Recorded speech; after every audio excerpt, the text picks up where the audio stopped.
ठीक है। तो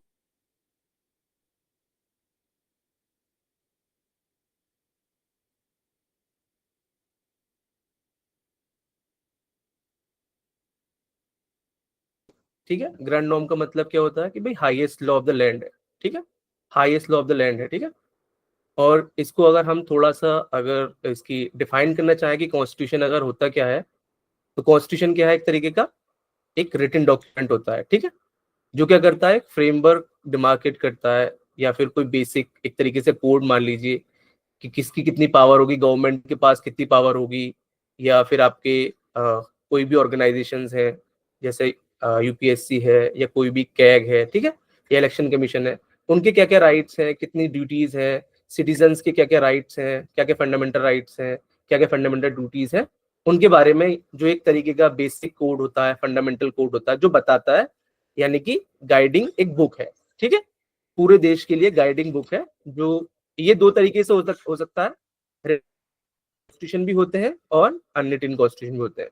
हमारे इंडिया में क्या है कि हम रिटन कॉन्स्टिट्यूशन है, और जैसे हम इंग्लैंड में देखते हैं वहां पर क्या अनरिटन कॉन्स्टिट्यूशन है। आप कहेंगे अनरिटन कॉन्स्टिट्यूशन, तो पता कैसे चलता है कि वहां पर क्या लॉज है, क्या वो है।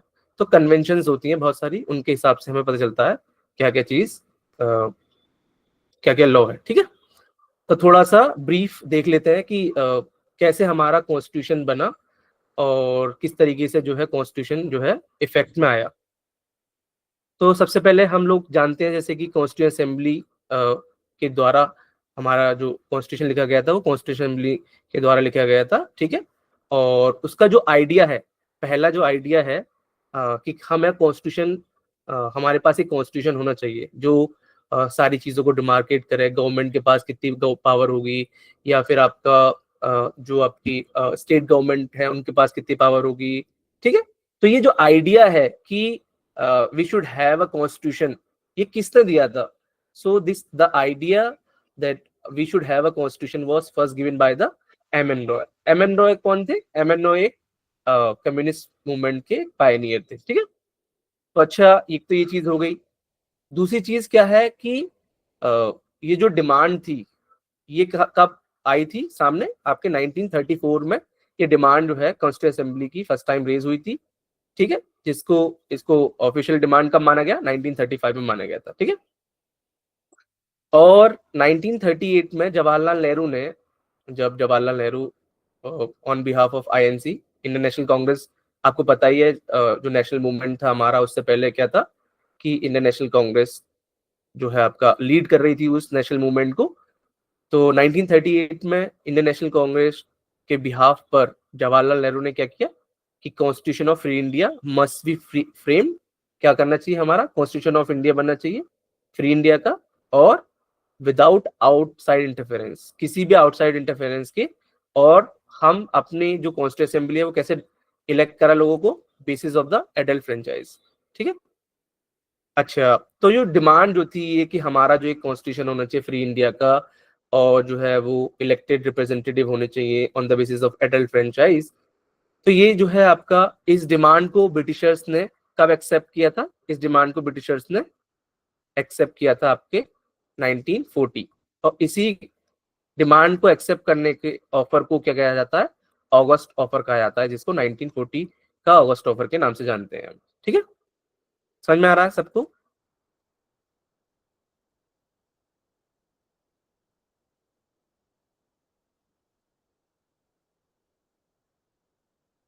किया गया था 9 नवंबर 1946 में। तो ये कैबिनेट मिशन प्लान के द्वारा जो है इसको फॉर्मुलेट किया गया था।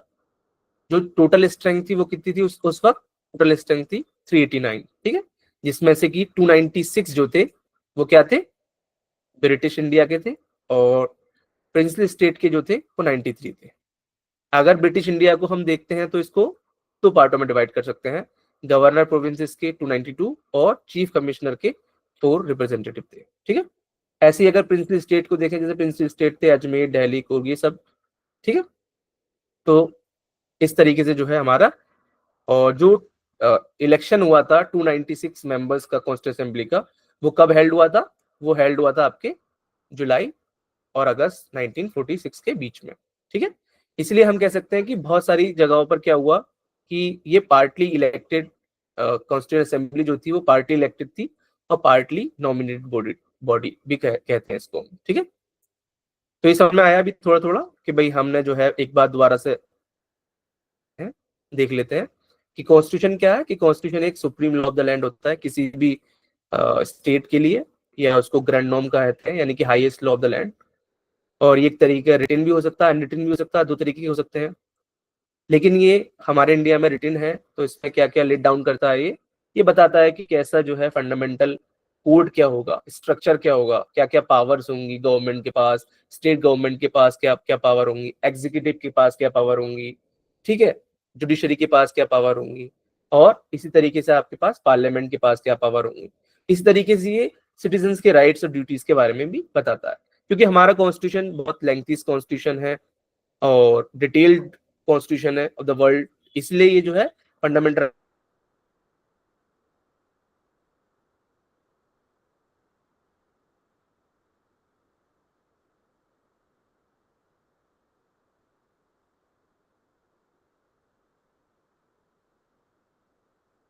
Sir, you're not audible.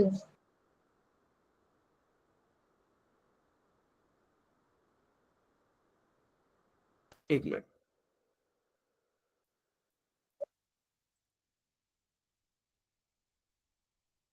आवाज आ रही है? Yes, sir, you're audible. अगर किसी को आवाज ना आए या कुछ भी चीज नहीं समझ में आए, आप पूछ सकते हैं, बता सकते हैं, अपना माइक ऑन कर कर बोल सकते हैं, ठीक है। आप फ्री हैं कुछ भी डिस्कस करने के लिए, ठीक है। चलिए, तो फिर हम आ जाते हैं बात कि भाई ये आइडिया कहाँ से आया कि हमें कॉन्स्टिट्यूशन रखना चाहिए। हमने पहले बताया ये आइडिया कहाँ से आया। एम एन रॉय जो थे उनका ये आइडिया उनकी देन थी ये आइडिया देने के लिए कि हमें एक कॉन्स्टिट्यूशन रखना चाहिए, जिससे कि हमारा गवर्नमेंट का कितनी राइट्स होंगे, कितने उसके पास पावर होगी, ठीक है, और स्टेट गवर्नमेंट के पास क्या पावर होगी, वो सब चीज के बारे में उसमें जो है डिमार्केट किया जाएगा कि भाई हाँ हाँ ये आपका प्रोसीजर होगा, ये पावर होगी, ये गवर्नमेंट की ड्यूटीज होंगी गवर्नमेंट को, ठीक है, और सिटीजन्स के राइट्स ही होंगे, सिटीजन्स की ड्यूटीज ही होंगी, ठीक है। और ये डिमांड जो है 1934 में कॉन्स्टिट्यूशन में फर्स्ट टाइम रखी थी, जिसको 1935 में क्या किया गया, ऑफिशियल डिमांड के तौर पर माना गया। 1938 में क्या किया जवाहरलाल नेहरू ने आईएनसी के बिहाफ पर कि हम ये बात कही कि कॉन्स्टिट्यूशन ऑफ इंडिया जो है क्या होना चाहिए, फ्रेम किया जाना चाहिए, जो कि विदाउट आउटसाइड इंटरफेरेंस के होना चाहिए। और बेसिस क्या होगा इसका, एडल्ट फ्रेंचाइज होगा, ठीक है। एडल्ट फ्रेंचाइज को क्या होगा, 18 ईयर्स ऑफ एज के जो भी सिटीजन होंगे वो क्या कर सकते हैं, राइट टू वोट कर सकते हैं, ठीक है।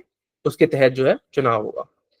और यही डिमांड को जब एक्सेप्ट किया गया था, तो इसी डिमांड को ऑगस्ट ऑफर के नाम से जाना जाता है, 1940 के ऑगस्ट ऑफर के नाम से जाना जाता है, ठीक है।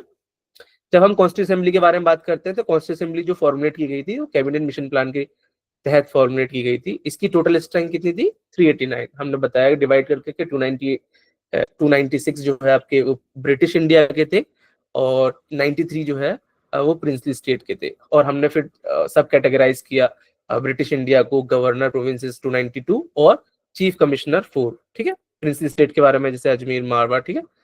और जैसे हमने बताया कि ये जो है एक तरीके से पार्टली इलेक्टेड और पार्टली नॉमिनेटेड बॉडी थी, और इनके जो चुनाव हुए थे, जो इलेक्शन हुआ था, वो जुलाई अगस्त 1946 में हुआ था। क्लियर है यहाँ तक सबको?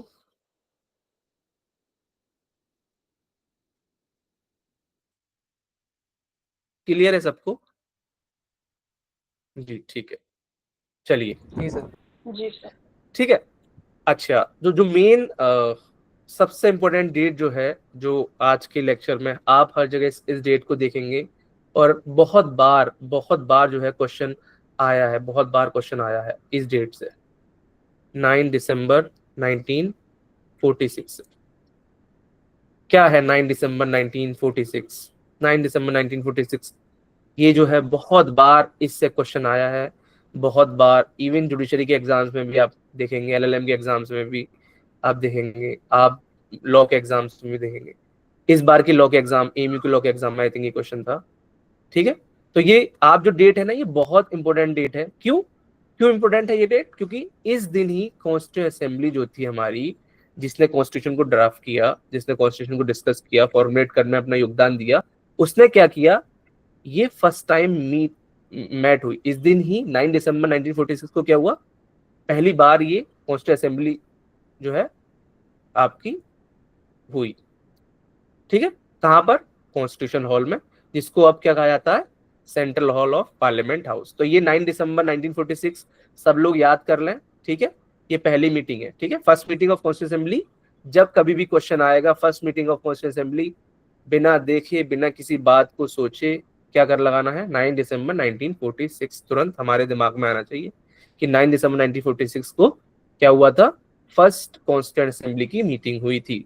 बहुत इंपॉर्टेंट क्वेश्चन है ये, हर पॉइंट ऑफ व्यू से हर लॉ के स्टूडेंट को पता होना चाहिए कि first meeting of constituent assembly कब हेल्ड हुई थी। ठीक है, चलिए, तो फर्स्ट सेशन जो था वो 207 मेंबर्स ने क्या किया था, इन्होंने अटेंड किया था, जिसमें 9 वीमेन थी। ये भी बहुत जरूरी चीज है, आजकल बहुत सारे क्वेश्चन इस तरीके के आ जा रहे हैं कि वीमेन कितनी थी। ठीक है, ये सब पूछने के लिए बार बार आ जाते हैं। ठीक है, चलिए, एक और इम्पोर्टेंट चीज इस 9 दिसंबर 1946 जो पहली मीटिंग थी कॉन्स्टिट्यूंट असेंबली की, उसमें क्या था कि मिस्टर सच्चिदानंद सिन्हा को क्या बनाया था, एक टेम्परेरी चेयरमैन बनाया था। ठीक है, आप बहुत बहुत से लोग कहेंगे कि भाई चेयरमैन तो जो है वो राजेंद्र प्रसाद थे। जी, राजेंद्र प्रसाद परमानेंट चेयरमैन बने। ये जो थे ना, सिर्फ 9 दिसंबर 1946 वाले दिन जो है आपका, वो क्या हुए, सच्चिदानंद सिन्हा को टेम्परेरी चेयरमैन के तौर पर नियुक्त किया गया था। ठीक है, और ये नियुक्त कैसे किया गया था, ये नियुक्त किया गया था, ओल्डेस्ट मेंबर थे वो, है ना, ओल्डेस्ट मेंबर थे, एज के हिसाब से ओल्डेस्ट थे। एक फ्रेंच प्रैक्टिस है कि भाई जो ज्यादा ओल्डेस्ट होगा उसको ही चुन लिया गया, इस वजह से। बाद में जो सेकंड मीटिंग हुई, जो कि सेकंड मीटिंग कब हुई थी, second meeting of constituent assembly कब हेल्ड हुई है, 11 दिसंबर 1946। इसमें जो है किसको चुना गया, डॉक्टर राजेंद्र प्रसाद।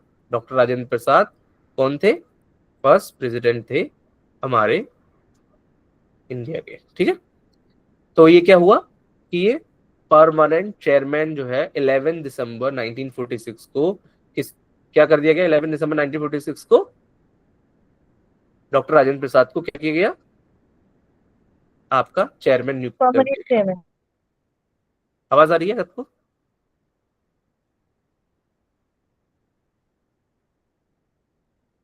चलिए, तो ये दो इंपॉर्टेंट डेट ध्यान रखनी है। पहली डेट ध्यान रखनी है 9 दिसंबर 1946 क्या हुआ था, first meeting of constituent assembly held हुई थी। कितने लोगों ने अटेंड की, 207। कितनी विमेन थी, 9 विमेन थी। ठीक है, टेम्परेरी मैम वो कौन थे, चेयरमैन मिस्टर सच्चिदानंद सिन्हा टेम्परेरी चेयरमैन थे, जिनको एक फ्रेंच प्रैक्टिस है कि ओल्डेस्ट मेंबर का चुनाव होगा, क्योंकि फर्स्ट मीटिंग थी। उसके बाद जब सेकंड मीटिंग हेल्ड हुई तो 11 दिसंबर 1946 को डॉक्टर राजेंद्र प्रसाद को परमानेंट चेयरमैन के तौर पर कॉन्स्टिट्यूंट असेंबली का नियुक्त किया गया। ठीक है, चलिए, ये एक छोटी और जानकारी आप देख लीजिए, इसको भी, ये भी इंपॉर्टेंट हो जाता है कि दो दो वाइस प्रेसिडेंट का चुनाव किया गया उस टाइम कॉन्स्टिट्यूंट असेंबली के। कौन कौन थे वो, HC मुखर्जी और दूसरे VT कृष्णमाचारी। ठीक है, क्या है इनका नाम, HC मुखर्जी और VT कृष्णमाचारी, क्या हुए, इनको इलेक्ट किया गया कॉन्स्टिट्यूंट असेंबली का वाइस प्रेसिडेंट के तौर पर। अब आज के लेक्चर में जो सबसे दो इंपॉर्टेंट बातें बताई मैंने, एक तो बताई आपका कि आप 9 दिसंबर 1946 की डेट जरूर याद रखिए, दूसरा ये 11 दिसंबर और सच्चिदानंद सिन्हा और राजेंद्र प्रसाद, इनको याद रखिए। तीसरी जो डेट है वो, ये डेट बहुत इंपॉर्टेंट है। क्यों इंपॉर्टेंट है ये डेट 13 दिसंबर 1946 क्या हुआ था इसको, 13 दिसंबर 1946 को क्या हुआ, ऑब्जेक्टिव रेजोल्यूशन को पास किया गया, किसके द्वारा, किसकी लीडरशिप में पास किया गया था, जवाहरलाल नेहरू की लीडरशिप में। कब, 13 दिसंबर 1940 को। ठीक है, 13 दिसंबर 1946 को under the chairmanship of Jawaharlal Nehru. देखिए यहाँ पर क्या हुआ, जवाहरलाल नेहरू ने मूव किया था रेजोल्यूशन। ठीक है, जवाहरलाल नेहरू जो थे आपके, जो क्या है, उन्होंने क्या किया, ऑब्जेक्टिव रेजोल्यूशन को क्या किया, मूव किया। अब आप सोच रहे होंगे कि ऑब्जेक्टिव रेजोल्यूशन क्या होते हैं, किसी को पता ऑब्जेक्टिव रेजोल्यूशन के बारे में, कोई भी, सर उद्देश्य प्रस्ताव पेश किया था इन्होंने। देखिए ऑब्जेक्टिव रेजोल्यूशन आज की दौर में अगर हम कहें तो ये प्रियम्बल के रूप में देखा जाता है। आज के दौर में ऑब्जेक्टिव रेजोल्यूशंस क्या है, प्रीएम्बल है, ठीक है, कि we the people of India having solemnly resolve to constitute India into a sovereign socialist democratic republic, ठीक है।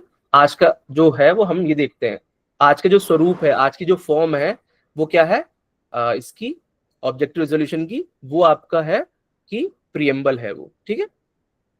तो इसको ऑब्जेक्टिव रेजोल्यूशन को किसने वो किया था आपका, आप कह सकते हैं कि ये जो है आपके जवाहरलाल नेहरू ने 13 दिसंबर 1946 को मूव किया था। ये बहुत बार क्वेश्चन पूछा जाता है, ये क्वेश्चन इतनी बार पूछा जाता है, आप इसको ना मोस्ट इंपोर्टेंट क्वेश्चन पर टिक कर लिए, इसको लिख लीजिए। क्या है कि द ऑब्जेक्टिव रेजोल्यूशन जो है वो was moved by Jawaharlal Nehru on 13 दिसंबर 1946, जो है वो हटाकर मूव जो है कर लीजिए, क्या है जवाहरलाल नेहरू कर लीजिए, ठीक है। क्या है ऑब्जेक्टिव रेजोल्यूशन, क्या करते थे ऑब्जेक्टिव रेजोल्यूशन, आज का बताया कि हमने आज की शक्ल में ऑब्जेक्टिव रेजोल्यूशंस क्या है, रूप धारण कर चुके हैं, ठीक है। इसको हम प्रेम्बल के नाम से जानते हैं, वही है। तो उस टाइम पर क्या किया था कि भाई इंडिया को as an independent sovereign republic और डेमोक्रेटिक कंट्री के तौर पर रखा गया था, ठीक है। और उसके बाद हम जैसे जानते हैं कि 42nd अमेंडमेंट हुआ 1976 का, जिसमें सोशलिस्ट सेकुलर वर्ड को ऐड किया गया, ठीक, यूनिटी इंटीग्रिटी को ऐड किया गया, ठीक है, 3 वर्ड्स को ऐड किया गया था। तो जो बेसिकली ऑब्जेक्टिव रेजोल्यूशन थे वो उस टाइम पर क्या थे आपके जवाहरलाल नेहरू के द्वारा 13 दिसंबर 1946। तो ये 3 चीजें बहुत डेट ध्यान रखिएगा आप, 9 दिसंबर, 11 दिसंबर, 13 दिसंबर, 2 दिन के अंतर है, अगले एक दिन का गैप है हर में, 9 के बाद 10 दिसंबर का गैप है, 11 के बाद 12 का गैप है। तो इसको आप ऐसे भी कुछ अपनी अपनी ट्रिक्स से याद करा करिए, इन सब चीजों को इंशाल्लाह याद रहेगा तो आपको आसानी होगी ये चीज समझने में। चलिए आगे आ जाते हैं, ठीक है। अब ये ऑब्जेक्टिव रेजोल्यूशन इनको कब अडॉप्ट किया गया, अडॉप्शन की डेट क्या है, ये भी बहुत इंपॉर्टेंट होती है, कभी बार पूछी जाती है, जनवरी 22 1947, ठीक है। इसको क्या किया गया था, अडॉप्ट कर लिया गया था।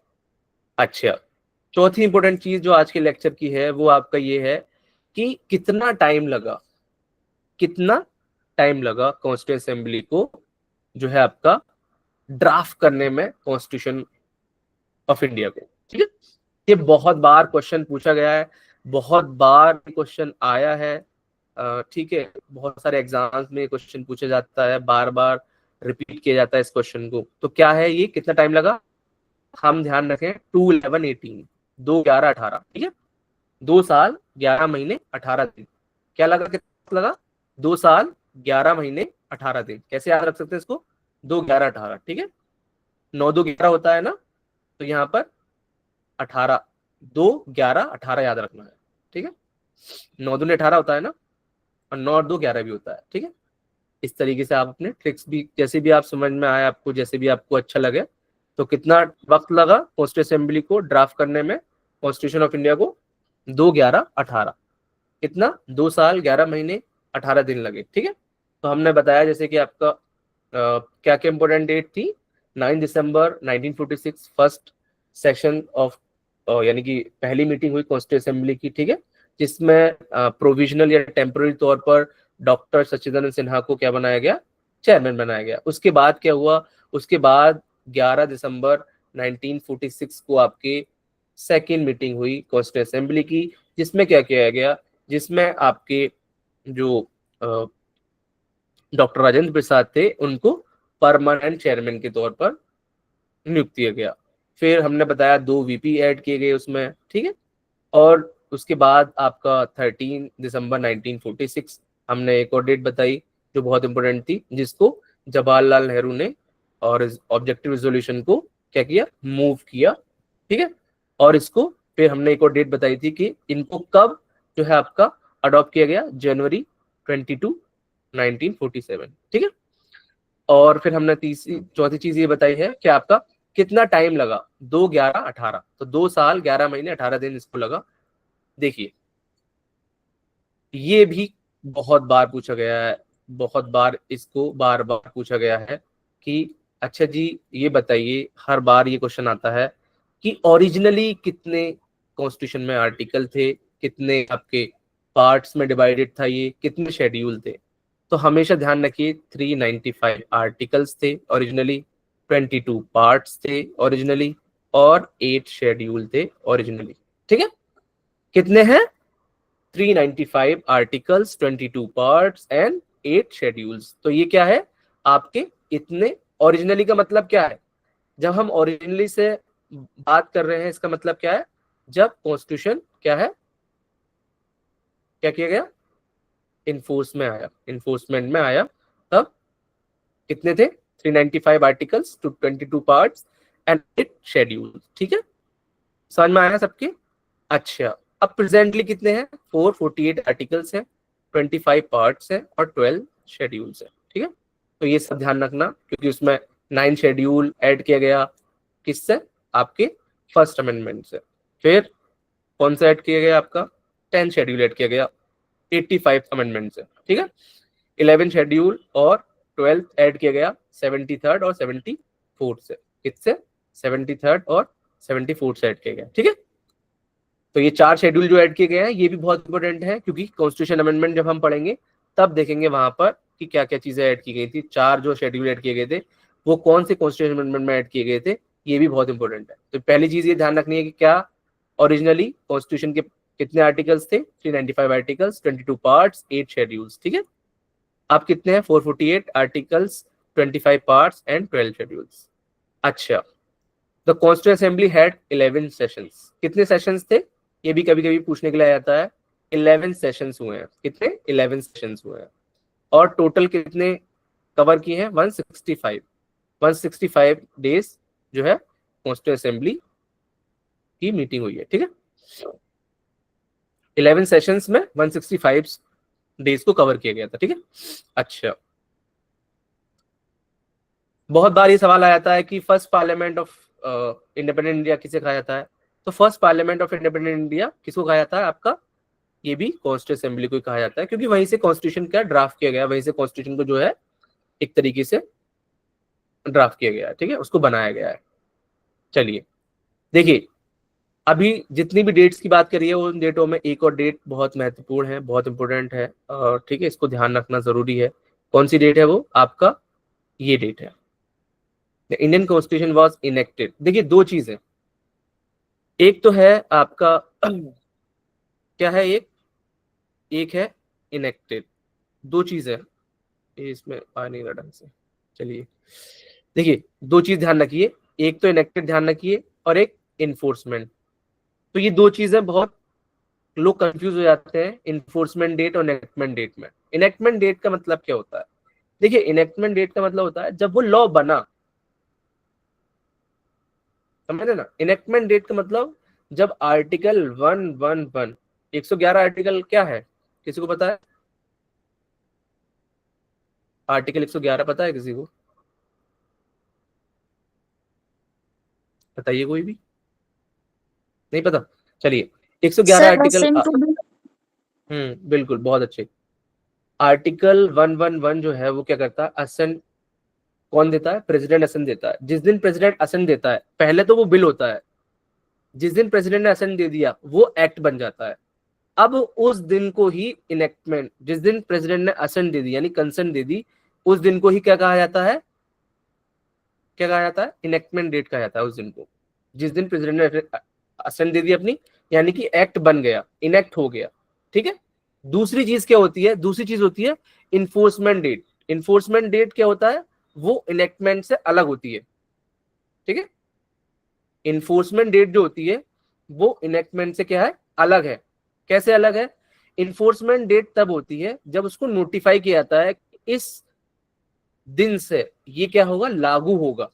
लागू होगा मतलब अप्लाई होगा, अब इस दिन से अप्लाई होगा।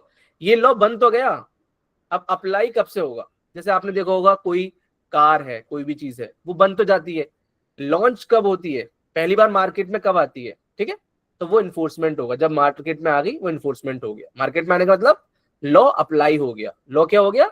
अप्लाई हो गया। ठीक है, इनेक्टमेंट मतलब लॉ बना है, एप्लीकेबल नहीं है। ठीक है, चलिए, तो ये बहुत सारे लोगों को कंफ्यूजन रहता है, इसमें कोई कंफ्यूज ना रहिएगा, ये बहुत जरूरी चीज है।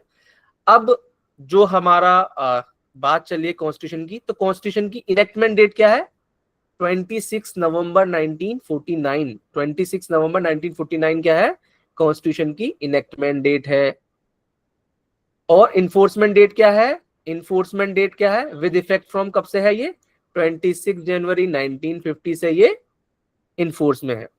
अब आप कहेंगे कि जब इनेक्ट तो 26 नवंबर 1949 को हो गया था, तो इतने दिन क्यों लगा दिए, 26 जनवरी 1950 तक का वेट क्यों किया, उस दिन ही कर देते।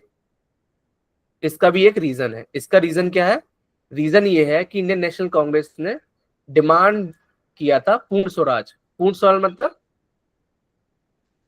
कंप्लीट फ्रीडम के बारे में बात की थी। कब बात की थी, ये लाहौर सेशन में बात की गई थी 19 दिसंबर 1929 को। और क्या कहा था कि 26 जो है आपका यानी कि 26 जनवरी को कहा था कि इस दिन हम जो है अपना क्या मनाएंगे, ये पूर्ण स्वराज मनाएंगे। ठीक है, तो ये जो है आपका रीजन क्या है इसका इतना लेट होने की वजह से, कि पूर्ण स्वराज की जो डिमांड थी जो लाहौर सेशन में रखी गई थी, इस वजह से 26 जनवरी 1950 को रखा गया था।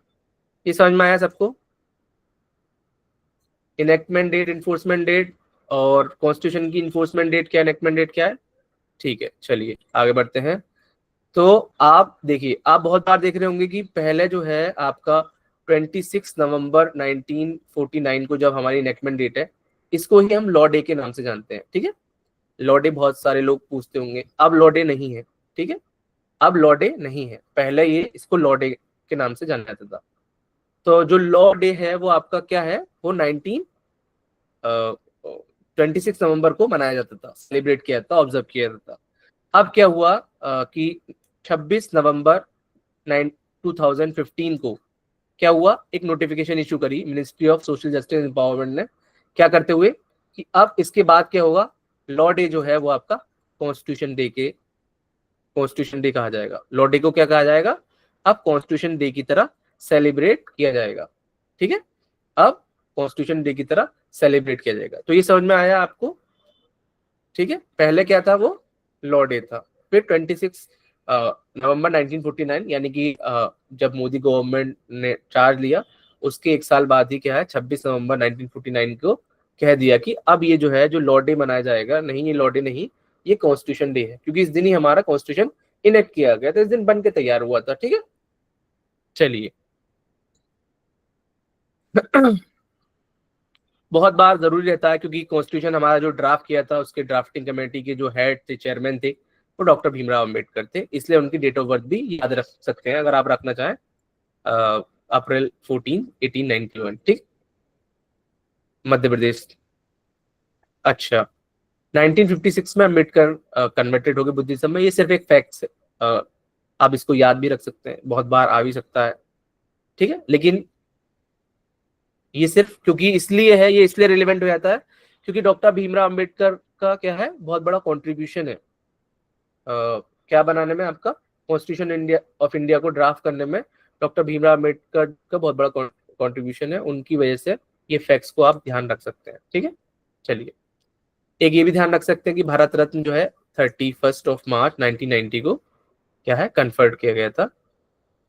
ठीक है, चलिए एक फेमस बुक है इनकी, द बुद्धा एंड हिज धम्मा। आप बहुत बार पढ़े होंगे, जो अलीगढ़ मुस्लिम यूनिवर्सिटी के स्टूडेंट हैं, जब भी देखते होंगे, हिस्ट्री जब भी पढ़ाई जाती होगी, तो अशोका धम्मा के बारे में आता होगा, आपने सुना होगा, पढ़ा होगा। लेकिन यहाँ पर क्या है, यहाँ पर भी डॉक्टर भीमराव अम्बेडकर ने क्या कहा, द बुद्धा एंड हिज धम्मा, क्योंकि अशोक भी क्या थे, बुद्धिस्ट रिलीजन के फॉलोअर थे। ठीक है, चलिए तो ये समझ में आ रहा है, क्लियर है, आगे बढ़ा जाए। चलिए आगे सर बढ़ा जाता है जी। सर करेंटली भी तो 395 आर्टिकल्स ही तो हैं। जो अमेंडेड किए गए हैं आपके कॉन्स्टिट्यूशन में, जैसे आप देखेंगे बहुत सारे आर्टिकल ऐसे हैं, जैसे 21A है।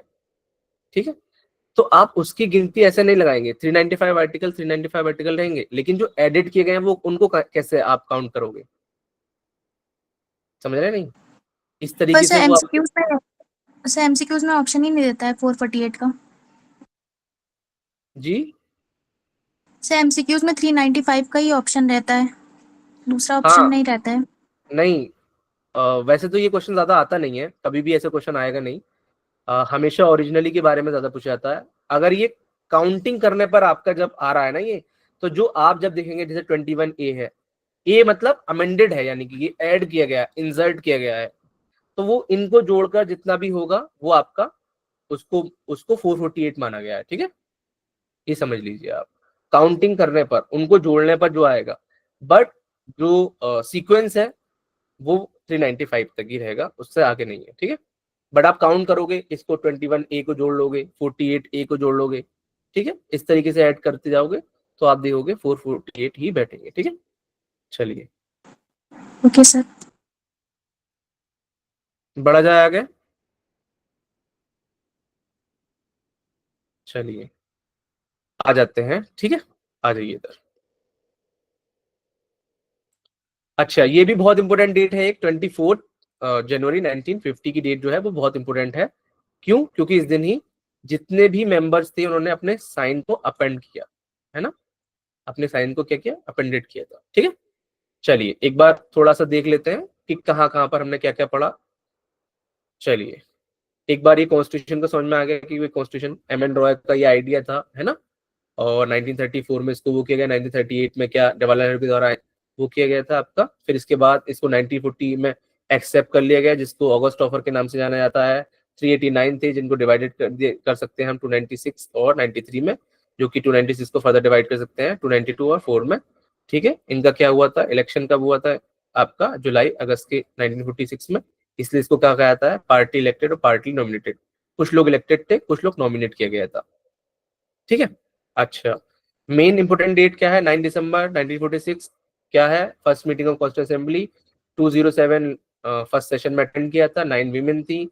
Mister Sachin Sinha provisional temporary chairman बनाए गए थे। 11 दिसंबर 1946 second meeting, doctor Rajendra Prasad जो है आपके परमानेंट चेयरमैन बनाए गए थे। 2 वीपी थे जिनका नाम HC मुखर्जी और VT कृष्णमाचारी थे। ठीक है, जवाहरलाल नेहरू ने ऑब्जेक्टिव रेजोल्यूशन को क्या किया था, मूव किया था 13 दिसंबर 1946 को। अडॉप्ट कब किया गया था, जनवरी 22 1946 को। कितना टाइम लगा था कॉन्स्टिट्यूशन को पूरा होने में, 2 11 18, 2 साल 11 महीने 18 दिन। ठीक है, ओरिजिनली कितने आर्टिकल्स हैं, 395, 22 पार्ट्स, 8 शेड्यूल, लेकिन जब हम गिनती करेंगे तो 48 448 articles, 25 parts and 2 schedule, 12 schedules. लेकिन जैसे बताया कि यहाँ पर जब हम काउंट करने पाएंगे उसको ए को जोड़कर तब होगा ये, लेकिन ज्यादातर सही बात कही है कि 395 ही ज्यादातर देखा गया है। ठीक है, चलिए और दूसरी चीज क्या है कि कॉन्स्टिट्यूंट असेंबली कितना टाइम लिए थे, 11 सेशंस और 165 टोटल। इनेक्टमेंट डेट क्या है इसकी कॉन्स्टिट्यूशन की, नवंबर 26 1949। इन्फोर्समेंट डेट 26 जनवरी 1950। क्यों, लाहौर सेशन में इंडियन नेशनल कांग्रेस ने डिमांड किया था पूर्ण स्वराज का। 26 नवंबर 1949 को पहले लॉ डे के नाम से जाना जाता था। उसके बाद क्या हुआ, 26 नवंबर 2015 के बाद कॉन्स्टिट्यूशन डे, क्योंकि ministry of social justice empowerment ने डिसाइड किया। ठीक है, ये हम जान सकते हैं कि 14 अप्रैल 1891 को क्या हुआ था, अम्बेडकर पैदा हुए थे और 1950 को बुद्धिज्म में कन्वर्ट हो गए थे। इनकी एक famous book the Buddha and his Dhamma बहुत फेमस है। चलिए तो ये भी इंपोर्टेंट डेट्स हैं। अडॉप्टेड नेशनल फ्लैग कई बार पूछा गया है, इसको भी आप देख सकते हैं। ठीक है, 22 जुलाई 1947, 22 जुलाई 1947 क्या था, नेशनल सॉन्ग फ्लैग को अडॉप्ट किया गया था। नेशनल एंथम 24 जनवरी 1950 को इसको भी अडॉप्ट किया गया था। ठीक है, जनगण मंगल हमारा नेशनल एंथम है। ठीक है, ये वैसे कुछ ज्यादा सिर्फ खाली आप फैक्ट्स हैं, इनको देख सकते हैं। मेन आगे की तरफ बढ़ते हैं। ठीक है, जो सवाल ज्यादातर आते हैं। हम सबको पता है कि डॉक्टर राजेंद्र प्रसाद जो है फर्स्ट प्रेसिडेंट बने इंडिया के 26 जनवरी 1950 में। ठीक है, 60 कंट्रीज को विजिट किए थे। जो कॉन्स्टिट्यूशन मेकर्स थे, कॉन्स्टिट्यूंट असेंबली के जो मेंबर्स थे, उन्होंने कितने कंट्रीज को विजिट किया था, 60 कंट्रीज को विजिट किया था। कभी कभी पूछ लेता है कि टोटल एक्सपेंडिचर कितना आया, तो टोटल एक्सपेंडिचर 64 लैक्स। ठीक है, ये भी कभी कभी पूछ लेता है। ध्यान रखने वाली चीज है, कभी भी कुछ भी पूछा जा सकता है।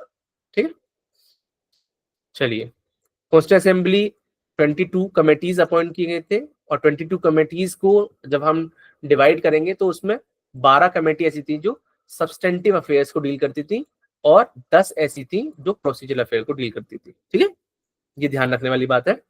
क्या ध्यान रखने वाली बात है की जो कॉन्स्टिट्यूएंट असेंबली थी उन्होंने 22 कमेटीज को अपॉइंट किया गया था, उसमें 12 जो है वो सब्सटेंटिव अफेयर्स को डील करती थी और 10 जो है वो आपके प्रोसीजरल अफेयर को डील करती थी। कभी कभी बहुत बार पूछने के लिए आ जाता है ये क्वेश्चन कि बताइए चेयरमैन कौन है यूनियन कॉन्स्टिट्यूशन कमेटी के, जवाहरलाल नेहरू यूनियन बहुत सारी कमेटीज हैं, कुछ प्रोमिनेंट कमेटीज हैं जिनके हम चेयरमैन के नाम ध्यान रखने चाहिए, ठीक है। सबके तो ध्यान नहीं रख सकते, या सबके ध्यान रख लो तो बहुत बेहतर है, ठीक है। लेकिन क्या है, आपका क्या कर सकते हैं, आप इनके जो प्रोमिनेंट कमेटीज हैं उनके क्या ध्यान रखना है आपको, कमेटी के हेड कौन थे, चेयरमैन कौन थे, यानी कि उनको नाम ध्यान रखिए। जैसे union constitution committee Jawaharlal Nehru, provincial constitution committee Sardar Patel. इसको भी आप ऐसे समझ सकते हैं क्योंकि प्रोविंशियल जितने भी प्रोविंस थे ना उनको भारत में जोड़ने का काम जो किया वो जवाहरलाल नेहरू ने, सॉरी सरदार पटेल ने किया। इसलिए जो है आप देखोगे कि यूनिटी, स्टैच्यू ऑफ यूनिटी जो है वो बनाया गया है उनके नाम पर, ठीक है। चलिए, बहुत कनेक्ट कर आप पढ़ सकते हैं, किसी की फिलोसफी के बारे में जानकर आप जो है उसको देख सकते हैं, ठीक है। चलिए आ जाइए फिर इधर। प्रोविंशियल कमेटी, कॉन्स्टिट्यूशन कमेटी के हेड कौन थे, सरदार पटेल। ड्राफ्टिंग कमेटी सबसे इंपॉर्टेंट जो है वो ये है, ड्राफ्टिंग कमेटी। ड्राफ्टिंग कमेटी बहुत इंपॉर्टेंट है आपके एग्जाम पॉइंट ऑफ व्यू से, किसी भी एग्जाम में जाओगे ड्राफ्टिंग कमेटी का जिक्र जरूर आएगा, ठीक है। तो कब फॉर्म हुई थी, 29 अगस्त 1947। चेयरमैन कौन थे, doctor Rajendra B R Ambedkar, sorry B R Ambedkar जो है आपके वो चेयरमैन थे। और कितने मेंबर थे टोटल, 7 मेंबर थे, इंक्लूडिंग चेयरमैन, ठीक है। बहुत इंपॉर्टेंट है, सातों के सातों मेंबर बहुत इंपॉर्टेंट है, सादुल्ला साहब, अयंगर साहब, ठीक है ना, सारे के सारे जो है बहुत इंपॉर्टेंट है, आपको सबको ध्यान रखना है, पूछ लिया जाता है, ठीक है, पूछ लिया जाता है ये, इसलिए ड्राफ्टिंग कमेटी बहुत इंपॉर्टेंट है। तो 6+1 यानी कि 6 मेंबर्स थे, एक चेयरमैन थे, तो टोटल कितने हो गए, 7। ध्यान रखना ये भी इंपॉर्टेंट है, कई बार पूछा गया है, इसलिए इसको यहाँ पर वो कर दिया गया है, ठीक है, शो करा गया है, डिस्प्ले किया गया है। चलिए माइनॉरिटी राइट्स के बारे में या फंडामेंटल राइट्स की जो कमेटी थी, एडवाइजरी कमेटी, उनके हेड सरदार पटेल थे। तो सरदार पटेल 2 के हेड हो गए, यहाँ पर आप देख सकते हैं, पहले के माइनॉरिटी राइट्स, फंडामेंटल राइट्स, दूसरे आपके प्रोविंशियल कॉन्स्टिट्यूशन कमेटी, इनके राइट्स। फंडामेंटल राइट्स की सब कमेटी के हेड कौन थे, देखो एक तो फंडामेंटल राइट्स है, एक फंडामेंटल राइट सब कमेटी है, इसके जेबी कृपलानी है, ठीक है। और फिर ऐसे ही माइनॉरिटी सब कमेटी, देखो फंडामेंटल राइट्स और माइनॉरिटी राइट के सरदार पटेल, इनकी सब कमेटी के, फंडामेंटल राइट्स की सब कमेटी के जेबी कृपलानी, और माइनॉरिटी सब कमेटी के एच.सी. मुखर्जी, ठीक है। चलिए, रूल्स ऑफ प्रोसीजर कमेटी के डॉक्टर राजेंद्र प्रसाद थे, स्टेट कमेटी के आपके नेगोशिएशन, ठीक है। तो ये मेन इंपोर्टेंट है आपका। सबसे इंपोर्टेंट इसमें क्या है, आपका प्रोविंशियल वाला बहुत इंपोर्टेंट है, आपका ड्राफ्टिंग कमेटी वाला इंपोर्टेंट है, फंडामेंटल राइट्स वाला बहुत इंपोर्टेंट है कि एडवाइजरी कमेटी के सरदार पटेल। तो ये तीन नाम तो जरूर ध्यान रखना, ठीक है। सरदार पटेल का प्रोविंशियल कमेटी वाला, ड्राफ्टिंग कमेटी के है डॉक्टर अम्बेडकर साहब, बी आर अम्बेडकर साहब, और एडवाइजरी कमेटी के सरदार पटेल साहब। चलिए, ये हम पहले भी बता चुके हैं आपको, कितना टाइम लिया गया था, 2/11/18, 2 साल 11 महीने 18 दिन लिए गए थे। अडॉप्शन डेट जो कि हमने बताया, इनेक्टमेंट डेट को ही अडॉप्शन डेट के नाम से जाना गया है। अडॉप्शन डेट क्या है, वही 26 नवंबर 1949। कमेंसमेंट डेट वही आपका इन्फोर्समेंट डेट। कब फोर्स में आया, केम इनटू फोर्स कब आया, विद इफेक्ट फ्रॉम कब आया है, ये विद इफेक्ट फ्रॉम कब है, ठीक है, ये आपका क्या है 26 जनवरी 1950, ठीक है। चलिए 395 आर्टिकल्स ये हम पढ़ चुके हैं पहले ही, ठीक है। कितने अमेंडमेंट हो चुके हैं, 126 अमेंडमेंट्स किए गए हैं। पास कितने हुए हैं, 106, ठीक है। कौन सा था रिसेंट अमेंडमेंट, ध्यान रखना 106 रिसेंट अमेंडमेंट है, किससे रिलेटेड था, प्रिजर्वेशन ऑफ वीमेन से रिलेटेड था। बहुत इंपॉर्टेंट क्वेश्चन है ये, और इससे सवाल आ ही रहा है आजकल। जितनी भी रिसेंट चीजें होती हैं उनसे सवाल आना लाजमी है, आप उन सब चीजों को जानना बेहद जरूरी होता है, ठीक है। चलिए आ जाइए, making of Indian constitution, drafting committee formation में 19, हमने पहले भी इसको जिक्र कर चुके हैं कि ये जो कमेटी, जो ड्राफ्टिंग कमेटी थी वो कब फॉर्म की थी, 29 अगस्त 1947 को। हेड कौन थे, doctor B R Ambedkar head थे, ठीक है, चेयरमैन मतलब।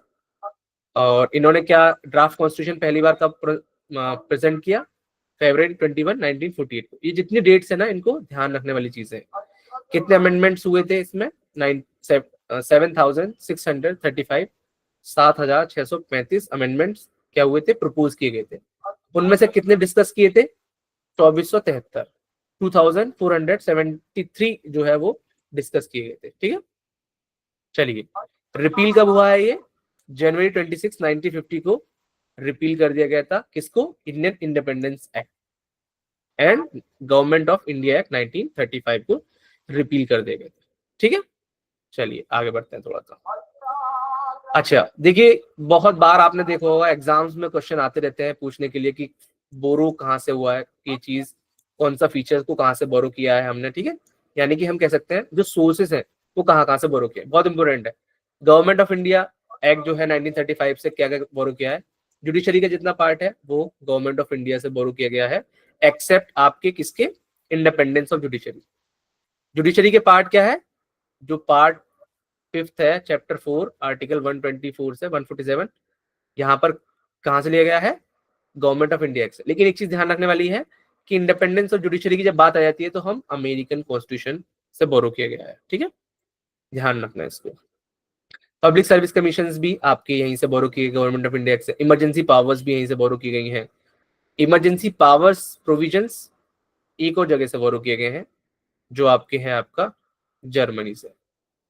क्या किए गए हैं, सस्पेंशन के बारे में जब होगा कि सस्पेंड जब होंगे तो जर्मनी से है।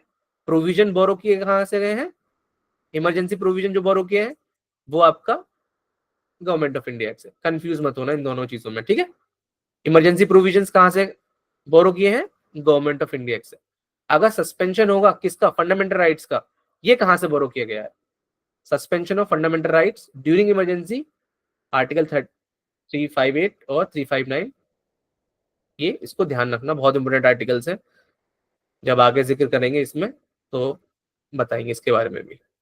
फेडरल स्कीम भी आपने वहीं से ली है। ठीक, और एडमिनिस्ट्रेटिव डिटेल्स भी ज्यादातर वहीं से ली है। कहां से, गवर्नमेंट ऑफ इंडिया एक्ट 1935। अच्छा, ये बहुत इंपॉर्टेंट है, ब्रिटिश कॉन्स्टिट्यूशन से हमने क्या क्या लिया है, क्योंकि हम एक कॉलोनी थे, किसकी, ब्रिटिशर्स की हम कॉलोनी थे, तो इसलिए ये बहुत इंपॉर्टेंट हो जाता है। जैसे रूल ऑफ लॉ, ये बहुत बार पूछा गया है, कई बार पूछा गया है। ठीक है, रूल ऑफ लॉ कहाँ से ले गया है, जैसे आर्टिकल 14 में हम देखते हैं रूल ऑफ लॉ के बारे में जिक्र है। ठीक है, इक्वलिटी बिफोर लॉ और इक्वल प्रोटेक्शन ऑफ लॉ, ये बहुत बार पूछा गया है। इक्वलिटी बिफोर लॉ कहाँ से ले गया है, तो रूल ऑफ लॉ जब ब्रिटिश कॉन्स्टिट्यूशन में है तो रूल ऑफ लॉ का ये पोस्टुलेट क्या है, इक्वलिटी बिफोर लॉ है। ठीक है, ऐसे ही इक्वल प्रोटेक्शन ऑफ लॉज कहाँ से लिया गया है, यूएसए से लिया गया है। ठीक है, ये ध्यान रखना, ये आपके नेट के एग्जाम में पूछे गए हैं, या आपके एलएलएम के एग्जाम में पूछे जाते हैं। सिंगल सिटीजनशिप भी हमने ब्रिटिश से ली है ना। जैसे हम देखते हैं अमेरिकन सिटीजनशिप क्या है, वो डबल सिटीजनशिप है, स्टेट की सिटीजनशिप भी आपको लेनी पड़ेगी। बट इन इंडिया हम देखते हैं कि सिंगल सिटीजनशिप है। आप इंडियन सिटीजन है तो आप यूपी के भी सिटीजन है। ठीक है, आपको कोई अलग से सिटीजनशिप लेने की जरूरत नहीं है। ठीक है, रेट्स जो होती है प्रेरोगेटिव रेट्स, वो भी आपने कहां से ली गई है, ब्रिटिश कॉन्स्टिट्यूशन ली गई है। ठीक है, पार्लियामेंट्री प्रिविलेजेस है 105, जैसे आपने देखा होगा पार्लियामेंट में आप कोई बाउंडेशन नहीं है, freedom of speech and expression. ठीक है, वहां पर फुल्ली है, with in the four walls of, आप पार्लियामेंट के कुछ भी बोल सकते हैं, ऐसे स्टेट लेजिस्लेचर 194 में दे रखा है। कैबिनेट सिस्टम भी हमने वहीं से लिया है। ठीक है, पार्लियामेंट्री गवर्नमेंट भी हमारी वहीं से है। और बाई कैमरलिज्म, इसका मतलब समझ लो 2 हाउस होंगे। ठीक है, हाउस बाई कैमरलिज्म, बाई मतलब 2 हाउसेस जो होंगे, जो हमने देखा है वो कहां से लिया गया है, ये भी हमने ब्रिटिश कॉन्स्टिट्यूशन लिया गया है। अच्छा, तो एक बात देख लेते हैं, जुडिशरी के जो लिया गया है ज्यादातर कहां से लिया गया है, government of India. But independence of judiciary कहां से लिया गया है, कहां से लिया गया है, यूएसए से लिया गया है। दूसरी चीज, इमरजेंसी प्रोविजंस कहां से लिया, गवर्नमेंट ऑफ इंडिया एक्ट से लिया गया 1935 से। But suspension of fundamental rights during emergency कहां से लिया गया है, जर्मनी से, जिसको वाइमर एक टाउन था उसके नाम पर इसको रखा गया था। ठीक है, चलिए ब्रिटिश से क्या क्या लिया है हमने, ब्रिटिश से लिया है रूल ऑफ लॉ लिया है, इक्वलिटी फॉर लॉ जिसको हम बार बार बात करते हैं, इक्वलिटी फॉर लॉ। लेकिन इक्वल प्रोटेक्शन ऑफ लॉ की जब बात होगी वहां पर हमने अमेरिकन कॉन्स्टिट्यूशन से लिया है। ठीक है, इक्वल प्रोटेक्शन ऑफ लॉज की जब बात होगी अमेरिकन कॉन्स्टिट्यूशन से लिया है। इक्वलिटी बिफोर लॉ जो कि एक पार्ट है किसका, रूल ऑफ लॉ का पार्ट है, it is one of the postulates of rule of law, that is why it is borrowed from British Constitution. But when we talk about equal protection of laws, तो हम देखेंगे कि ये American constitution से लिया गया है। ठीक है, चलिए, सिंगल सिटीजनशिप भी हमने ब्रिटिश से बोरो कर ली, पार्लियामेंट्री प्रिविलेजेस भी हमने इनसे बोरो किए हैं, cabinet, parliamentary government, bicameralism, legislative procedure, ये सब जो है हमने किससे लिए गए? ब्रिटिश से लिए गए। ध्यान रखना, जितने भी अमेरिकन कॉन्स्टिट्यूशन लिए गए हैं बहुत बार इनसे क्वेश्चन आते हैं। प्रीएम्बल, रिमूवल ऑफ जजेस, fundamental rights, independence of judiciary, judicial review, impeachment और वाइस प्रेसिडेंट की पोस्ट। ठीक है, बहुत इंपॉर्टेंट है ये। क्या क्या है? क्या क्या है? प्रीएम्बल लिया गया है, जुडिशियल रिव्यू लिया गया है, इम्पीचमेंट लिया गया है, पोस्ट ऑफ वाइस प्रेसिडेंट जो है, ये सब इंपॉर्टेंट है जो जो हमने अमेरिकन कॉन्स्टिट्यूशन लिया गया है। देखिए, एक ट्रिक ध्यान रखिए, डायरेक्टिव प्रिंसिपल स्टेट पॉलिसी बहुत बार क्वेश्चन आया है, उत्तराखंड की जुडिशरी में क्वेश्चन आया था, तो इसको हम ऐसे याद रख सकते हैं, डायर पढ़ेंगे ना, डायरेक्टिव है तो IRE आ रहा ना यहाँ पर, डायर, तो ये IRE कहाँ से लेगा? Irish, IR। ठीक है, इसको यहाँ पे ऐसे ट्रिक के माध्यम से भी आप याद रख सकते हैं कि directive principle of state policy, DPSP का जिक्र जब भी आया तब क्या कहेंगे हम? जब कभी भी DPSP का जिक्र आया, यानी कि डायरेक्टिव प्रिंसिपल स्टेट पॉलिसी, शुरुआती वर्ड ध्यान रखना है, डायर, DIRE, डायरेक्ट, है ना, तो इसको कहाँ से लेगा? आयरिश कॉन्स्टिट्यूशन से हमने इसको बोरो किया गया है। ठीक है, चलिए, नॉमिनेशन ऑफ राज्यसभा, नॉमिनेट जो होते हैं राज्यसभा मेंबर, 12 मेंबर जो नॉमिनेट किए जाते हैं, वो कहाँ से होते हैं? वो भी आपके आयरिश कॉन्स्टिट्यूशन से हमने लिए गए हैं। इसी तरीके से इलेक्शन मेथड ऑफ प्रेसिडेंट जो है वो आपका आयरिश गवर्नमेंट से ही, आयरिश कॉन्स्टिट्यूशन से ही हमने बोरो किया है। ऐसे ही हमने कैनेडियन कॉन्स्टिट्यूशन से, जो federalism, federation with strong centre है, ठीक है, आपने देखा होगा सेंटर हमारा बहुत स्ट्रॉन्ग रहता है, जो सेंटर में गवर्नमेंट बना लेता है वो छोटे छोटे स्टेट्स में भी गवर्नमेंट बना लेता है। क्यों?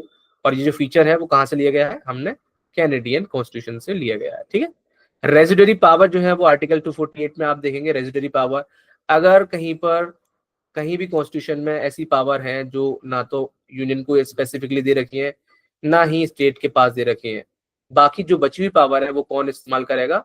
वो यूनियन इस्तेमाल करेगी, यानी कि सेंटर इस्तेमाल करेगा। तो सेंटर के बारे में जब भी जिक्र आए, आप कैनेडियन कॉन्स्टिट्यूशन को रेफर करें। स्टेट गवर्नमेंट अपॉइंटमेंट, देखो सेंटर 3 जगह आ गया और तीनों में ही कहां से लिया गया है? हमने ज्यादातर प्रोविजन कहां से लिए गए हैं? वो कैनेडियन कॉन्स्टिट्यूशन से लिए गए हैं, इसको ध्यान रखना है। ठीक है, चलिए, ऑस्ट्रेलियन कॉन्स्टिट्यूशन से क्या क्या लिया है? जॉइंट सिटिंग ऑफ पार्लियामेंट लिया है, joint sitting of parliament article 108 में है, कंकरेंटली जो कि आप 7 शेड्यूल में है आपका, freedom of trade express, commerce and intercourse, ये सब कहाँ से लिया गया है? ऑस्ट्रेलियन कॉन्स्टिट्यूशन से लिया गया है। चलिए, तो एक बार जर्मनी वाला देख लेते हैं, और साउथ अफ्रीका से हमने क्या लिया है? कॉन्स्टिट्यूशनल अमेंडमेंट कैसे होता है।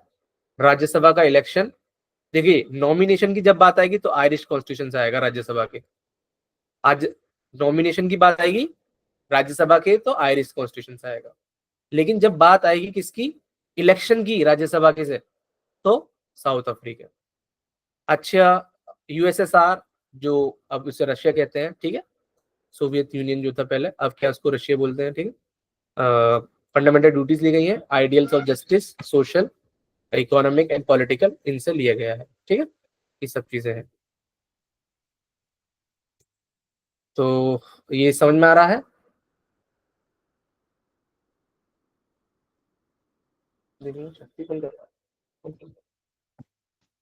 चलिए आगे बढ़ते हैं थोड़ा सा। ठीक है, चलिए, तो एक बार थोड़ा सा देख लेते हैं क्या क्या है आपका, कहाँ कहाँ से हमने क्या क्या चीज ली गई है। देखिए, जुडिशरी हमने कहाँ से ली है? आपका गवर्नमेंट ऑफ इंडिया एक्ट से। इंडिपेंडेंस ऑफ जुडिशरी हमने लेकिन कहाँ से ली है? यूएसए से। इमरजेंसी प्रोविजन हमने कहाँ से ली है? गवर्नमेंट ऑफ इंडिया एक्ट से। लेकिन suspension of fundamental right during emergency वो हमने कहाँ से लिया है? वो हमने लिया है आपके जर्मनी से। फेडरल स्कीम जो ली है वो गवर्नमेंट ऑफ इंडिया एक्ट से। एडमिनिस्ट्रेटिव डिटेल्स जो है वो यहाँ से गवर्नमेंट ऑफ इंडिया से। ब्रिटिश कॉन्स्टिट्यूशन हमने क्या किया? रूल ऑफ लॉ के बारे में ब्रिटिश कॉन्स्टिट्यूशन लिया गया है।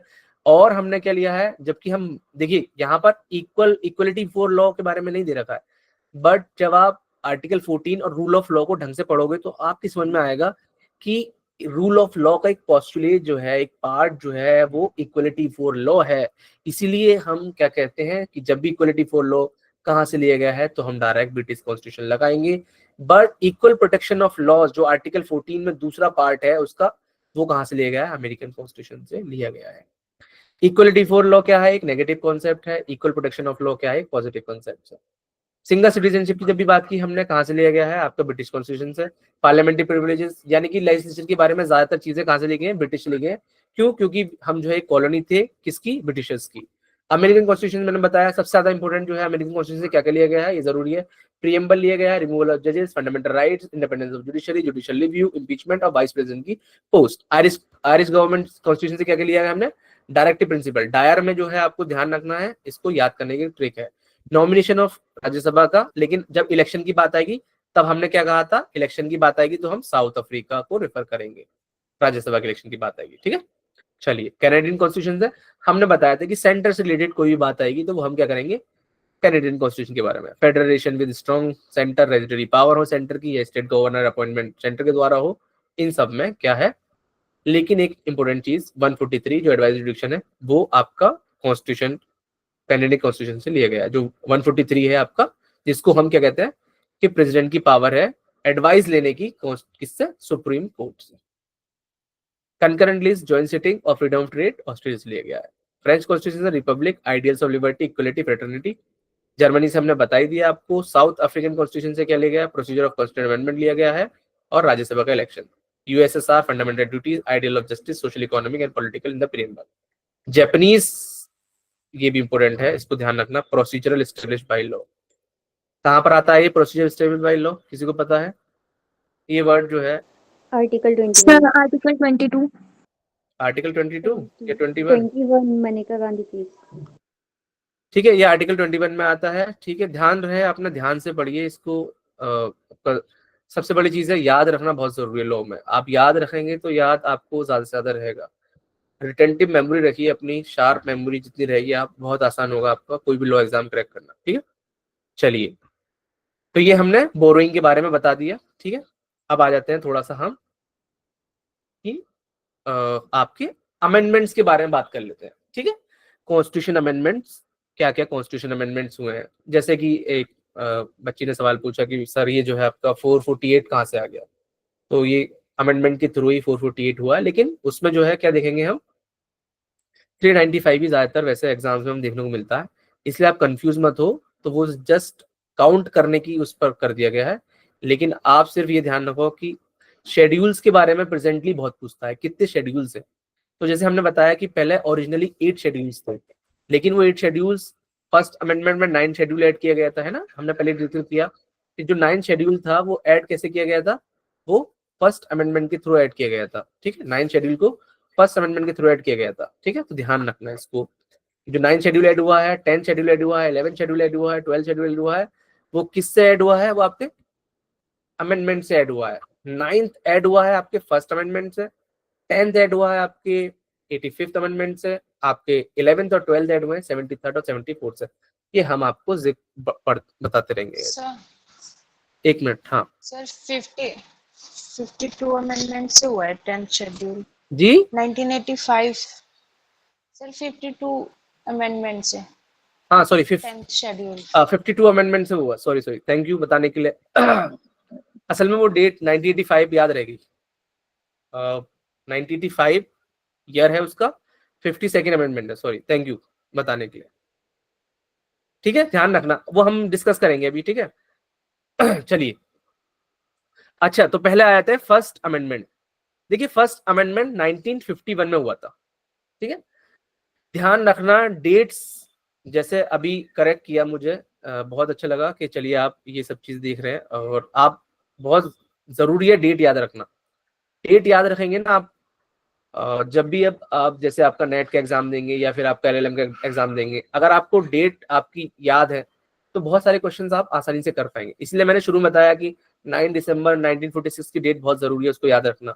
इसी तरीके से इन कॉन्स्टिट्यूशनल अमेंडमेंट्स की डेट, यानी कि याद होनी चाहिए, यार आपको याद होनी चाहिए इनकी, इनसे रिलेटेड जो केस है, इंपोर्टेंट केस, वो जरूर याद होनी चाहिए।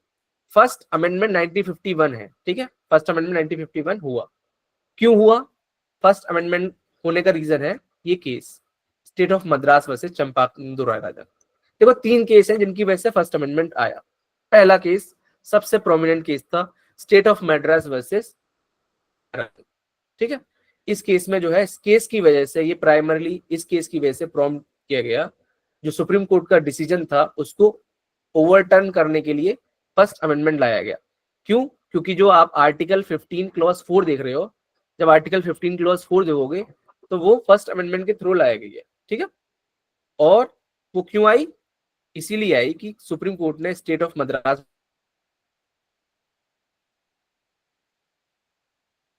वर्सेस चंपाकाम दोराराजन में एक जजमेंट दिया।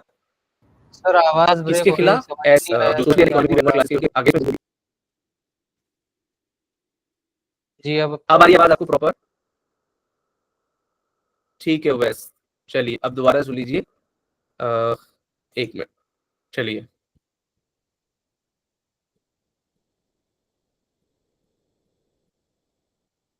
आ रही है आवाज अब? जी सर अभी आ रही है। चलिए ठीक है।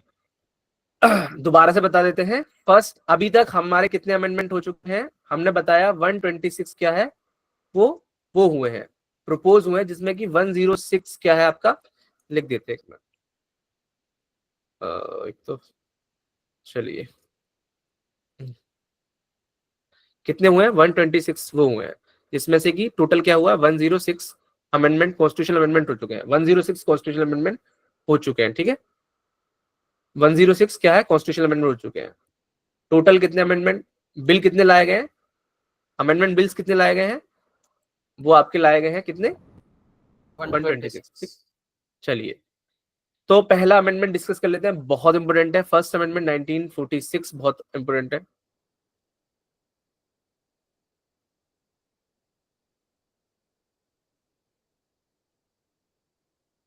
चलिए, तो फर्स्ट अमेंडमेंट जो है वो आपका 1951 में हुआ था। हमने बताया 3 केस थे जिनकी वजह से फर्स्ट अमेंडमेंट आया। 3 केस कौन कौन से थे? स्टेट ऑफ मैड्रास वर्सेस चंपाकम दोराराजन, ये केस जो लिखा हुआ है, ठीक है। दूसरा केस था आपका रोमेश थापर, तीसरा केस था आपका ब्रजभूषण। रोमेश थापर के केस की वजह से ही आपका जो आप रिस्ट्रिक्शन देख रहे हैं, फंडामेंटल राइट जो था हमारा, freedom of speech and expression, उस पे जो friendly relation, public order, foreign states, है ना, और ब्रजभूषण, इनको जो है इन 2 केसों की वजह से जो है यहाँ पर ये सब चीजें आई। और इस केस की वजह से आर्टिकल 15(4) आया, ठीक है। तो जो फर्स्ट अमेंडमेंट था 1951 का, डेट बहुत याद रखनी जरूरी है। 1951 में फर्स्ट अमेंडमेंट हुआ था। अच्छा, जो ये फर्स्ट अमेंडमेंट हुआ था 1951 का, इसको चैलेंज किस केस में किया गया था? ये भी बहुत बार पूछ लेता है। तो उसको जो चैलेंज किया गया था वो शंकरी प्रसाद वर्सेस यूनियन ऑफ इंडिया 1951 का केस था, जिसमें इसको चैलेंज किया गया था। क्यों चैलेंज किया गया था? क्योंकि इसमें 9 शेड्यूल को ऐड कर दिया गया था। 9 शेड्यूल हमने बताया, पहले ओरिजिनली कितने शेड्यूल थे? 8 शेड्यूल थे। फर्स्ट अमेंडमेंट के थ्रू 9 शेड्यूल को क्या है, जोड़ा गया। और उसमें क्या कहा गया कि to protect the land reform and other laws included in it from the judicial review. कहते हैं क्या कि जो भी लॉज 9 शेड्यूल में होंगे उनका आप जुडिशियल रिव्यू नहीं कर सकते, ठीक है। तो इसी चीज को क्या करा, शंकरी प्रसाद वर्सेस यूनियन ऑफ इंडिया 1951 में सुप्रीम कोर्ट में चैलेंज किया गया। सुप्रीम कोर्ट ने कहा कि नहीं नहीं, ये चीज ठीक है, ठीक है, कोई इसमें गड़बड़ नहीं है, इसको, ये जो फर्स्ट कॉन्स्टिट्यूशनल अमेंडमेंट है क्या है, कॉन्स्टिट्यूशनली वैलिड है। तो फर्स्ट कॉन्स्टिट्यूशनल अमेंडमेंट ध्यान रखना, फर्स्ट कॉन्स्टिट्यूशनल अमेंडमेंट में क्या हुआ है? फर्स्ट कॉन्स्टिट्यूशनल अमेंडमेंट जो है बेसिकली ये 3 चीजों के बारे में डील करता है। 9 शेड्यूल के बारे में, फ्रीडम ऑफ स्पीच और एक्सप्रेशन की जो रेस्ट्रिक्शंस हैं, रीजनेबल रेस्ट्रिक्शन जो 19 क्लॉज 2 में, friend relation, public order, foreign states के बारे में, इंसाइटमेंट ऑफ वायलेंस के बारे में जब भी आप देखोगे वो। और तीसरा क्या है आपका, आर्टिकल 15 क्लॉज 4 को ऐड किया गया था। किस केस की वजह से?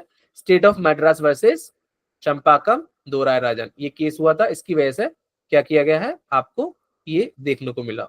और इन 2 केसों की वजह से, रोमेश थापर और ब्रजभूषण के केस की वजह से, हमें क्या देखने को मिला, 19 क्लॉज 2 को देखने को मिला। और ये जुडिशियल रिव्यू जो 9 शेड्यूल में ऐड किया गया है कि जो लैंड रिफॉर्म होंगे, जो लॉज होंगे, ठीक है, वो क्या है, चैलेंज नहीं किए जाएंगे। इसी को चैलेंज शंकरी प्रसाद के केस में किया गया। 1951 का केस है ये, इसको केस बहुत ध्यान रखना। देखिए, ऐसे ही आप जब देखोगे, जब आप देखेंगे क्या नाम है आपका, जब भी आप नेट का पेपर देंगे तो आप देखेंगे कि भाई इकोलॉजिकल ऑर्डर बहुत पूछा जाता है आजकल, ठीक है। इकोलॉजिकल ऑर्डर के बारे में लोग पूछने लगे हैं। जैसे आप देखेंगे इकोलॉजिकल ऑर्डर को आप कैसे करेंगे, जैसे प्रोमिनेंट केसेस जो है उनकी डेट्स आप याद रखेंगे ना, तो बहुत हद तक आप वो जो क्वेश्चंस हैं वो आप सॉल्व कर सकते हैं। जैसे शंकरी प्रसाद का केस है, इसी की आप देखेंगे आगे सज्जन सिंह का केस है, 1965 का। इसी के आगे आप देखेंगे आईसी गोलकनाथ का केस है, 1967 का केस है। इसी के बाद आप देखेंगे कि केशवानंदा भारती केस है, 1973 का केस है, जो कि 24 अप्रैल 1973 जिस दिन सचिन तेंदुलकर पैदा हुए थे उस दिन केशवानंदा भारती केस डिसाइड हुआ था। ठीक है, इसी तरीके से आप देखेंगे कि आपका 1980 का केस है, कौन सा केस है, मिनरल वेल्थ का केस है। ठीक है, तो ये जो प्रोमिनेंट केस लॉज हैं इनको आपको ध्यान में रखना है। आपको किसी भी बड़े एग्जाम के लिए, चाहे आप जुडिशरी के एग्जाम दे रहे हो, चाहे आप LLM का एग्जाम दे रहे हो, चाहे आप नेट का एग्जाम दे रहे हो, PhD के, सब जगह बेसिक लॉज जो है वो पूछे जाते हैं, बेसिक जानकारी जो है वो पूछी जाती है। ठीक है, तो आज की क्लास यहीं पर रोकते हैं। शक्ति भाई जुड़ गए हैं, बाकी कंटिन्यू वो करेंगे इंशाल्लाह। ठीक है, ठीक है, तो एक मिनट थोड़ा सा एक रिकैप देख लेते हैं हल्का सा, क्या क्या हमने पढ़ा आज। तो हम एक बार रिकैप देख लेते हैं, क्या क्या हमने देखा, क्या क्या चीजें पढ़ी, क्या क्या चीजें समझ में आई। 2 मिनट का बस लेते हैं। ठीक है, तो जैसे हमने बताया कि कॉन्स्टिट्यूशन ऑफ इंडिया क्या है, एक सुप्रीम लॉ है, ग्रैंड नॉर्म है, लॉ ऑफ द लैंड कहा जाता है इसको। ठीक है, highest law of the land है ये। ठीक है, इसके आगे कोई, अगर इससे कोई भी लॉ जो है वायलेट करेगा तो उसको स्टक डाउन कर दिया जाता है, उसको अल्ट्रा वायरस घोषित कर दिया जाता है, वॉइड घोषित कर दिया जाता है। अच्छा, कॉन्स्टिट्यूशन का आइडिया देखा हमने किसके द्वारा, एक ये जो कॉन्सेप्ट था, जो आइडिया था, किसके द्वारा जो कंसीव किया गया, it was first conceive by the M.N. Roy. M.N. Roy एक कम्युनिस्ट मूवमेंट के वो थे। ठीक है, और इसको डिमांड को 1934 में, जिसको ऑफिशियल 1935 में किया गया, 1938 में जवाहरलाल नेहरू ने ये कहा कि भाई कॉन्स्टिट्यूशन होना चाहिए फ्री इंडिया का, और वो किसके बेसिस पे हो, एडल्ट फ्रेंचाइज के बेसिस पे हो। ये डिमांड जो थी इसको एक्सेप्ट कर लिया था ब्रिटिशर्स ने, जिसको हम ऑगस्ट ऑफर ऑफ 1940 के बारे में जानते हैं। इसके बाद हमने कहा कि भाई जो कॉन्स्टिट्यूंट असेंबली थी वो सेटअप की गई थी 1946 में, जो कि कैबिनेट मिशन प्लान के तहत की गई थी, जिसमें 389 क्या थे आपके मेंबर्स थे। टोटल स्ट्रेंथ थी 389। इसको हम दो जगह डिवाइड कर सकते हैं, ब्रिटिश इंडिया में, प्रिंस स्टेट में, 296 93। ठीक है, ये चीज हमने डिस्कस कर ली है। चलिए, तो हमने एक बात बताई थी कि ये पार्टली इलेक्टेड और पार्टली नॉमिनेटेड बॉडी थी। ठीक है, दूसरी चीज हमने बताई थी कि 9 दिसंबर 1946 को first meeting of constituent assembly held हुई थी। तो ये बहुत इंपॉर्टेंट हो जाता है, कितने लोगों के द्वारा अटेंड किया गया, 207। कितनी विमेन थी, 9। कितने जो है वो आपका टेम्परेरी चेयरमैन कौन थे, वो आपके सचिन सिन्हा थे। ठीक है, क्यों क्यों वो टेम्परेरी चेयरमैन बने, क्योंकि वो ओल्डेस्ट मेंबर थे, एक फ्रेंच प्रैक्टिस है और उसके तहत इनको चुना गया था। उसके बाद 11 दिसंबर सेकंड मीटिंग होती है, जिसमें डॉक्टर राजेंद्र प्रसाद को परमानेंट चेयरमैन के तौर पर नियुक्त किया जाता है। 2 VP थे, जिनको HC मुखर्जी और VT कृष्णामाचारी के नाम से जाना जाता है। वाइस प्रेसिडेंट को नियुक्त किया गया था, किसका, कॉन्स्टिट्यूंट असेंबली का। हमने देखा कि ऑब्जेक्टिव रेजोल्यूशन जो डॉक्टर जवाहरलाल नेहरू ने जो है मूव किए थे, किस तारीख को मूव किए थे, ये आपका 13 दिसंबर 1946। हमने बताया एक दिन के गैप के बाद ये चीजें हुई। ठीक है, और क्या हुआ था ऑब्जेक्टिव रेजोल्यूशन, जिसको हम आज की शक्ल में बोलते हैं कि वो क्या है, प्रीएम्बल है। कितना टाइम लगा आपका, और इसको अडॉप्ट कब किया गया था, जनवरी 22 1947 को। हमने देखा कि भाई कितना वक्त लगा है इसको कॉन्स्टिट्यूशन को बनने में, 2 साल 11 महीने 18 दिन, ये इतना टाइम लगा। ओरिजिनली 395 आर्टिकल थे, 22 पार्ट से 8 शेड्यूल थे। अब कितने हैं, 448, 25 पार्ट्स एंड 12 शेड्यूल्स। 4 शेड्यूल हमने बताया, फर्स्ट शेड्यूल आपका first amendment, 9 schedule first amendment से, 10 शेड्यूल 52nd अमेंडमेंट 1985 से ऐड हुआ, 11 और 12 जो है आपके 73rd 74th अमेंडमेंट से ऐड हुए। 11 सेशंस हुए, 165 डेज थे। इनएक्टमेंट डेट 26 नवंबर 1949 और इन्फोर्समेंट डेट 26 जनवरी 1950 सॉरी। क्यों हुई थी, क्योंकि इंडियन नेशनल कांग्रेस का एक लाहौर सेशन था, जिसमें ये पूर्ण स्वराज की डिमांड की गई थी। 26 नवंबर 1940 26 नवंबर को हम लॉ डे के नाम से जानते थे पहले, लेकिन अब कॉन्स्टिट्यूशन डे 26 नवंबर 2015 के बाद से जानते हैं। ठीक है, इसके बाद फिर हमने देखा कि कॉन्स्टिट्यूशन कब अडॉप्ट किया गया था, वो आपका 26 जनवरी 1950 को जो है आपका वो हुआ था। और सिग्नेचर कब किए गए थे, 24 जनवरी 1950 को सिग्नेचर किए गए थे। ये थोड़े फैक्ट्स हैं, इनको भी आप देख लीजिएगा अपने आप से। बाकी हमने बताया था कि 22 कमेटीज थी, 12 कमेटीज जो है वो सब्सटेंटिव अफेयर्स को डील करती थी, 10 कमेटीज जो है वो प्रोसीजर अफेयर को। फिर हमने बताया कि प्रोविंशियल कॉन्स्टिट्यूशन कमेटी के हेड सरदार पटेल थे, ड्राफ्टिंग कमेटी 7 मेंबर थे, सातों के सातों मेंबर इंपोर्टेंट है। 7 मेंबर जो थे इंक्लूडिंग चेयरमैन के थे, ध्यान रखना इसको, क्यों, क्योंकि 6 मेंबर 1 चेयरमैन, 7 ऐसे होते हैं। ठीक है, और advisory committee on fundamental rights and minorities पर सरदार पटेल थे। ठीक है, 2 सब कमेटीज फंडामेंटल राइट्स और माइनॉरिटी सब कमेटी के अलग अलग थे। ठीक है, ये ध्यान रखना। कितना टाइम लिया, 2 11 18 वो ध्यान लिया है। डिटेल्स के बारे में हमने थोड़ा थोड़ा डिस्कस किया था। ठीक है, कितने अमेंडमेंट्स वो हुए, सब चीजें हमने बताई हैं आपको थोड़ा थोड़ा करके। ठीक है, चलिए, कब कहाँ कहाँ से बोरो किया गया था ये judiciary emergency provisions, rule of law, ये सब ध्यान रखना आप, है ना। चलिए, तो आज के लिए इतना काफी है, मिलते हैं अगले दिन किसी दिन और। सर एक रिक्वेस्ट है, ये पीडीएफ सेंड कर दीजिएगा सर ग्रुप पर। ठीक है।